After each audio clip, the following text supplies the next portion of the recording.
বার্তা প্রতিদিন এই ঘটনায় পুলিশ সঞ্জয় রায় বলে এক ব্যক্তিকে গ্রেফতার করেছে। কি অভিযোগ তার বিরুদ্ধে, কে এই সঞ্জয় রায়? দেখো কিভাবে গ্রেফতার হলো সঞ্জয় রায়।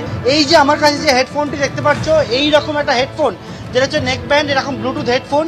এই হেডফোনের একটা অংশ, ছেঁড়া অংশ, সেটা কিন্তু একেবারে যিনি ভিকটিম অর্থাৎ নির্যাতিতা, সেমিনার হলের মধ্যে নির্যাতিতা যে জায়গায় ছিল তার পাশে কিন্তু এই হেডফোনের একটা অংশ সেটা কিন্তু পাওয়া যায়।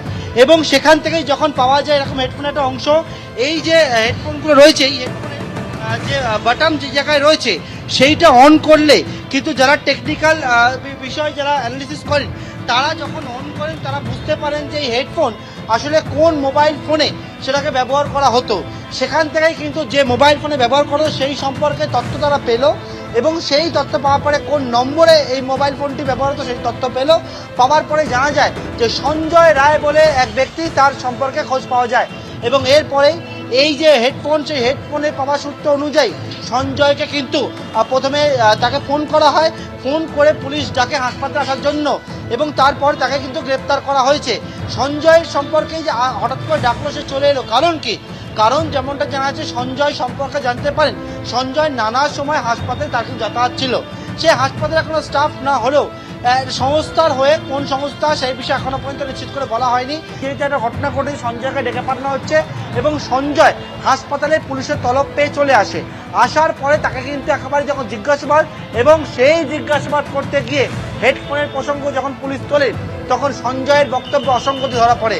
বলা হয় যে এই হেডফোন কানেক্ট করতে বলা হয়, তার ফোনের সঙ্গে কানেক্ট হয়, এবং তারপরে কিন্তু সঞ্জয়ের এই বক্তব্য অসঙ্গতি, এবং সেই অসঙ্গতির পরে সঞ্জয়কে গ্রেপ্তার করেছে পুলিশ, এবং গোটা অপরাধের বিষয়ে কিন্তু তারা কিনারা করেছে। এখনো পর্যন্ত সঞ্জয় সম্পর্কে তথ্য পেয়েছে পুলিশ। আরজি করে মহিলা চিকিৎসকের খুনের অভিযোগে গ্রেপ্তার কলকাতা পুলিশের সিভিক ভলেন্টিয়ার। মধ্যরাতে ফুড ডেলিভারি সংস্থায় ডিনার অর্ডার দিয়েছিলেন নিহত কর্মরত চিকিৎসক। নিহত চিকিৎসক অর্ডার দেওয়া খাবার খেয়েছিলেন সহকর্মীদের সঙ্গে। ডিনারের পর রেস্টরুমে চলে যান ওই চিকিৎসক। রাত 3টে পর্যন্ত বিশ্রাম নিয়েছেন চিকিৎসক। প্রমাণ মিলেছে এমনটাই। সিসিটিভিতে জনাচারেকের গতিবিধি দেখা গিয়েছিল একই ফ্লোরে।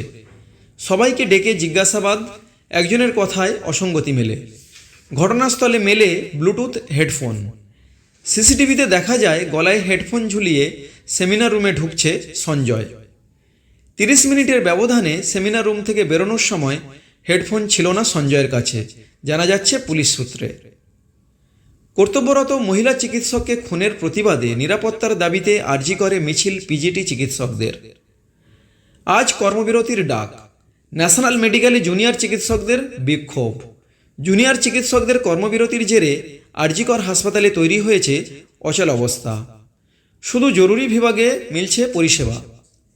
রোগী হয়রানির ছবি স্কুল অব ট্রপিক্যাল মেডিসিনে।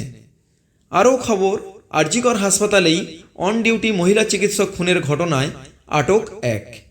খুনই করা হয়েছে আরজিকরে হাসপাতালের মহিলা চিকিৎসককে। মিলেছে চিকিৎসককে যৌন নির্যাতনের প্রমাণ, সূত্র লালবাজার। নাক মুখে জমাট রক্ত, গোপনাঙ্গে ক্ষতের চিহ্ন, চোখ থেকেও রক্তক্ষরণ, শরীরে 10 রকমের আঘাতের চিহ্ন।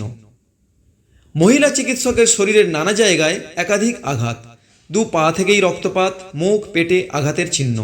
শরীরে মিলল নখের আঘাতের চিহ্ন। বিছানায় ছড়িয়ে রক্ত, ছড়িয়ে ছিটিয়ে পড়ে ছিল চুল। মৃতার গোপনাঙ্গ থেকেও রক্তপাত, সূত্র হাসপাতাল। মহিলা চিকিৎসকের ঠোঁট, ডান হাত, গোড়ালিতে আঘাতের চিহ্ন। মহিলা চিকিৎসকের অনামিকাতেও ক্ষতচিহ্ন। ময়নাতদন্তের প্রাথমিক পর্যবেক্ষণে ছত্রে ছত্রে নির্যাতন। বিবস্ত্র অবস্থায় দেহ উদ্ধার, ঊর্ধ্বাঙ্গে ছিল না পোশাক, কিছু দূরে নিম্নাঙ্গের পোশাক। হাসপাতালেই অকথ্য অত্যাচার করে চিকিৎসক খুন, জানতেই পারল না কেউ। মহিলা চিকিৎসকের পরিচিতই আততায়ী, প্রাথমিকভাবে মনে করছে পুলিশ। সোশ্যাল মিডিয়ায় এ ব্যাপার নিয়ে খুব ঝড় উঠেছে। বিভিন্ন জনে বিভিন্ন রকমভাবে পোস্ট করছেন। একজন লিখেছেন, এর পেছনে কোনো মাস্টার মাইন্ড আছে। এই ঘটনা ঘটানোর আগে থেকে সবকিছু খুব ভালোভাবে প্ল্যান করা ছিল, আর নিশ্চয়ই কোনো উচ্চপদস্থ ব্যক্তি জড়িত আছে। আরেকজন লিখছেন, সাধারণ মানুষ পাশে আছে, লড়াই জারি রাখুন, একতাবদ্ধ হন সকল ডাক্তার সমাজ। এবার যদি বিচার না হয় তাহলে আর কোনোদিন হবে না। আপনার আমার বাড়ির কোনো মহিলা সুরক্ষিত থাকবে না। আরও একজন লিখছেন, বহিরাগতের অবাধ যাতায়াত কী করে সম্ভব হয়, তাও আবার প্রায় মধ্যরাত্রে। আরেকজন লিখছেন, কলেজ কর্তৃপক্ষে জেরা করা হোক যে কিভাবে এই বহিরাগতরা আসা যাওয়া ছিল, কলেজ কর্তৃপক্ষ দায় এড়াতে পারে কি। আরও একজন লিখছেন, সমস্ত স্তরের ছাত্রছাত্রীরা দল মত নির্বিশেষে একত্রিত হয়ে এর প্রতিবাদ করুন, যাতে প্রকৃত দোষী উপযুক্ত শাস্তি পায়, এমনকি কলেজ কর্তৃপক্ষের কোনো ত্রুটি থাকলে তারাও যেন শাস্তি পায়।